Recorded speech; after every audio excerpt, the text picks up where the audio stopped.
So the other day, I experienced a pretty important life lesson. Now, I'm about to tell you the story, and I promise it's relevant, even though it might not sound like it is, okay? But the other day, I had to commute between Manchester and Liverpool, just to see some friends and family for my birthday, right? And on this commute, I had to get public transport. Now, anybody who's ever gotten public transport probably knows what I'm about to say next. There are always rude fucking people on public transport, man. Like, without fail, man. Every single time. And, this is either in the form of like vaping, smoking, littering. They're blaring like the worst, most brain rotted TikToks out loud. Or like the worst fucking music that you've ever heard in your entire life, man. It's always fucking drill music. Always fucking drill music, I swear. And, sometimes there's like crackheads who are just, on the phone. I thought you spend all your money on crack. What? How have you got a phone, right? But these crackheads who are, swearing on the phone when there's like children around and shit, man. Which is, obviously that's not okay, right? And you know what the typical response to this would be in polite British society? Bro, I can't say British because it's fucking mask. The typical response would be, just sit up, sit down, shut up, plug in your Bluetooth earphones, scroll away, read your book, and hope that that person gets off at the next stop, right? And I'm not about to tell you that I confronted these people, nor would I advocate that every time you see wrongdoing, oh, you should confront them, because let's say hypothetically you do that, and then you don't know who you're messing with, and you run into a group of five grown men wearing Adidas pants and North Face puffer jackets. Bro, there is 100% chance though you'll get fucking stabbed, bro. I can't lie. Like, there's no way around it, right? But in this situation, for me, it was two older, obese women who littered a banana peel and a packet of crisps, right? And, two teenagers who were blaring really, really loud music and TikToks on the bus, and they were also vaping as well when there were like kids around, man, which is super messed up, right? And this pissed me off, right? As it should piss off you. It probably does piss you off, even just hearing about it secondhand, right? But while that did piss me off, the thing that really, really pissed me off that day was the fact that you know, I let the anger boil up inside me, and I didn't do a single fucking thing about it, right? And I think this kind of thing is emblematic with a lot of people, especially my age, who, myself included actually, because I probably complained about the job market in previous videos. Uh, and I'm not sure if I acknowledge the fact that there are still plenty of things within my control that I can do, and plenty of ways that I can fix my situation. Right. But this kind of problem is emblematic of people who complain about things in the world, but they can't even do the smallest thing, like interacting with strangers, to rectify the situation around them. Imagine you have some like big lofty ass goals, right? You want to, I don't know, like the common thing is like you want to become financially free and you don't want to work a job in the future for an income. You want to be able to support a big family, get your kids like what they deserve, right? Imagine you want these things and you complain that the world is not set up to habituate these things, which you might be correct, by the way. You might be correct that the world has become very unforgiving to people who want to make it, right? That's not wrong. But imagine like complaining about those things, but then you can't even muster up the courage to speak to strangers and try and change even the tiniest things in your life. You want to have these big ass lofty goals, but you can't even change like the small things in your life, man. Like, how's that gonna work? And you know practically, I think me, if I want to, I could have made people's days better, right? I could have, everybody who was getting bothered on that bus by those teenagers, but they were too pussy like me to speak up. I could have helped all those people out and, made their commute home like a little bit easier on the ears, right? But I didn't. And, in a practical sense, it doesn't really seem to make a difference because, let's say whether I talk to that woman or not and tell her to pick up her litter, right? at the end of the day, the railway officer, the railway staff are going to pick it up, right? And, if I talk to those teenagers, they might stop, they might not stop, they might actually fucking argue with me and make the situation worse, right, for everybody. But I could just tell, just from the way that they acted, they're just kind of brain dead, right?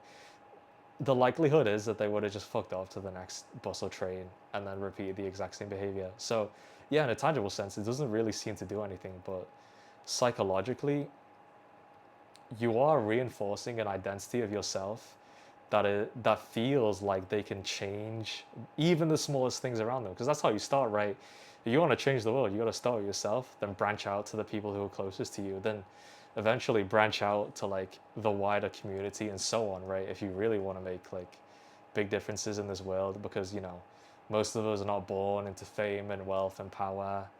So this is how the little man has got to get ahead, right? By like stacking up these small behaviors and steps, so that eventually when it comes to something that is actually tangible, you're ready to like do what's right and to do what you need to do.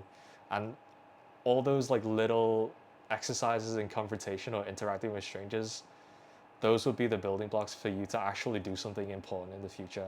Because I know like the stranger shit doesn't seem important, but let me ponder another thing, right? This interacting with strangers idea that I had. How many of your friends, like how many of them do you actually remember how your friendship started? Because when I think back, it's like, man, these things are so crazy. It's butterfly effect shit, right? Like I could have went to this place, I could have decided not to go to this place, but I took a chance. One of my best friends that I met, bro, we got a really healthy male friendship, man. Saying shit like I love you, lifting each other up and shit. Uh, the way that this started was that there was just an event, like literally outside here, and he's walking that way, I'm walking that way, right? I say to him, hey, what's going on here? I was like, I don't know, but it sounds pretty cool, right? And then for some reason, he just asked my fucking Instagram. And then, bro, we've just been best friends like ever since, right? The way I met my girlfriend is like I don't know, we just started talking. Like it was just so random. Like, and that only comes from, experiences of confrontation and speaking to strangers. Other examples, I used to be so bad at this, man. I used to be so terrible at this. Like, I would call myself an introvert. That's not really accurate. I would just say, like, I'm a badly practiced extrovert, right? But people would, wrong me and I would just not do anything about it. But honestly, like, I'll encourage you, like, this is something that you can, barring the example of five grown men in Adidas sweatpants and North Face puffer jackets, right? Barring that, when you do this kind of thing in like a public space, people will back you up. Like I confronted a guy in the gym for like playing music. I wasn't rude about it. I was just like, hey, do you mind turning that off? I'm trying to like work out here. And he was like, oh yeah, for sure. Oh, is it not normal to play music? And like, I could tell like this guy was not a dickhead. Like you'll figure out like sometimes these people are actually not rude. They're just stupid, right? And and this guy who was completely silent, bro, always wearing headphones, fucking hoodie up and shit, right? Never seen him speak an entire word in my entire life. And I see this guy all the fucking time at the gym. He's jacked as fuck, but he's silent. This guy spoke, when I confronted the guy about playing music, this guy spoke up for the first time. He's like, yeah, it's usually not, it's usually a little bit rude to like play music out loud. And that guy was like, oh, I don't know. And it's like, oh, I'm sure you're a nice guy. You didn't know. It's fine, man. And then he just turned the music down. And practical advice when it comes to doing this kind of thing, you should let the other person save face. Like when you're confronting people, let's say like you're in a workplace environment and you're in a position of power, or like you're a manager or some shit, right? And you want to tell someone to like improve at something, bro, don't fucking humiliate them in front of other people. Pull them aside, tell them really nicely, like, hey, I think I need you to do this or do that, right? Or these things can improve, because bro, there's so many times that I've been checked. Like people have checked my behavior. I'll say it's like my sister mostly. She checks me in front of my family and she makes it like a point to like embarrass me in front of like my entire family, make me feel stupid and shit. Moronic. I don't do things as moronic as like littering and blaring music out loud, but she'll like basically berate me and make fun of me in front of my family. It's like, how are you ever gonna like? That's not how you change the world. That's not how you like change your situation around you. You know, obviously, if people are doing something rude and they don't take what you have to say, you know, seriously, then at that point, bro, stop being rude. Start doing psychological warfare shit. I thought about like, bro, it's so immature, but I fantasized about if those teenagers tried to like swing at me if I asked them to like turn their shit down, bro. I would have fucking snapped them in half, man. I can't lie. And like, this obese woman, bro, it's embarrassing, man, embarrassing shit. These obese women who, you know, couldn't even be bothered to take their rubbish out. I would have been nice. I would have been like, hey, do you want me to take your rubbish out? And then if they said no, or like, you know, if they refused to take it themselves, it's like, oh, you know, it's okay. I can take it for you. You know, I think you might have trouble walking to a bin. Bro, it's always been like a fantasy of mine to have the opportunity to say rude shit like that. But, you know, unfortunately or fortunately, I only surround myself with people that I would consider like really, really intelligent. Not like book smart, but you know, they got their head screwed on and they have like basic common sense. I guess the bar is pretty low for what I consider like super intelligent.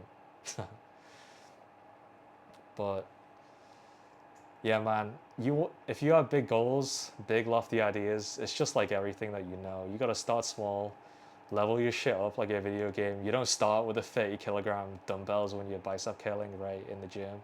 You know, you start small and you build up. This kind of thing is your opportunity to start changing the situation around you. And if you're not doing shit like this, I really don't think you know, if you're not taking the necessary steps and doing some things like this, I really don't think you have the right to complain about shit that's happening in your life because it's clear that you're not even doing like the easiest, most accessible things to you, you know. I guess I would say like talking to strangers is not like the easiest thing. Like a step before that is literally just this is not a self-improvement channel, so I'm not going to talk about that, but literally just working on yourself so that you don't have the shame, you know, the shame that I had, like an innate shame that you have just for who you are when you speak to strangers. It's the, you know, when you speak to someone, you can just kind of tell that they're insecure, even though they haven't said anything like significant to you. That's the kind of shit you want to get rid of, and then you can start doing the shit that you know, that I think is like super small but super important. Anyways, best of luck when it comes to changing your life. I hope this helped.